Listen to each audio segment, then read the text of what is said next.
গরিব, খুব অসহায়, আমার কেউ নাই, আমি চলতে পারি না, এই কারণে এখানে চলে আসছি। বিয়ের জন্য। 40-45 এরকম হলে আমার ভালো হবে। প্রিয় দর্শক, আসসালামু আলাইকুম। জীবন গল্প চ্যানেলে আপনাদেরকে স্বাগতম। প্রতিটি মানুষের জীবনের গল্প থাকে, তারা ধারাবাহিকতায় আজকে আমাদের ক্যামেরার সামনে এক অসহায় বোনকে নিয়ে আসলাম। আমরা সরাসরি আপুর কাছে চলে যাব, তার জীবনের গল্প শুনবো। আপু আসসালামু আলাইকুম। ওয়ালাইকুম আসসালাম। কেমন আছেন? আলহামদুলিল্লাহ ভালো আছি, আপনি কেমন আছেন? আলহামদুলিল্লাহ ভালো। আপু আপনার নাম কি? আমার নাম মোহাম্মদ সোনিয়া আক্তার। সোনিয়া আক্তার। হ্যাঁ, জি, আপনার দেশের বাড়ি কোথায়, ডিস্ট্রিক্ট আমার কোথায়? দেশের বাড়ি হচ্ছে কুমিল্লা 14 গ্রাম। কুমিল্লা 14 গ্রাম। জি, যে বর্তমানে আছেন কোথায় আপনি? আমি বর্তমান ঢাকায় আছি। ঢাকায় আছেন। আপনি পড়ালেখা করছেন কতটুকু? আমি পড়ালেখায় এসএসসি পর্যন্ত পড়েছি। এইচএসসি পর্যন্ত করেছেন। আপনার বয়স কত? আমার বয়স হচ্ছে 24। 24 বছর।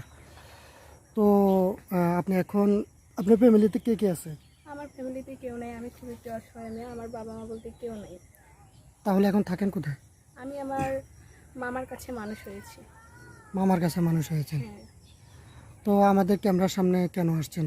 আমি খুব গরিব, খুব অসহায়, আমার কেউ নাই, আমি চলতে পারি না, এই কারণে এখানে চলে আসছি। চলতে পারেন না, এখন কি আপনি সহযোগিতার জন্য আসছেন নাকি হ্যাঁ, অন্য আমি কোনো যদি কারণ? একটু সহযোগিতা পাইতাম তাহলে আমার খুব ভালো হতো। আচ্ছা, যাই হোক, আপনি যখন সহযোগিতার কথা বলছেন, এখনও তো স্বার্থ ছাড়া কেউ সহযোগিতা করে না। হ্যাঁ, এমন কোনো ভাই আছে যে আপনাকে ভালো লাগলো, সহযোগিতা করলো, পরবর্তীতে আপনারা বললো যে বিয়ে শাদী করতে চাচ্ছে, সেক্ষেত্রে আপনার কোনো আপত্তি আছে? না, আমার কোনো আপত্তি নেই। আপত্তি নেই। না, তো আপনার 24 বছর বয়স, আপনি কি কেমন সিনিয়র পার্সন চাচ্ছেন যে বিয়ের জন্য? 40-45 এরকম হলে আমার ভালো হবে, আমার জন্য বেটার হবে। আচ্ছা, যাই হোক, 40-45 বছর বয়সে তো কেউ অবিবাহিত থাকে না।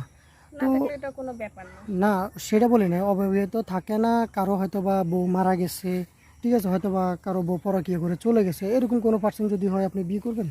হ্যাঁ, আমি বিয়ে করব। সমস্যা নেই তো? না, আমার না এখন বলছেন পরে আবার? না, আমি ওইরকম কিছু করব না। আচ্ছা আপু, আপনার যৌথ ফ্যামিলি পছন্দ না সিঙ্গেল ফ্যামিলি? আমার যৌথ ফ্যামিলি পছন্দ।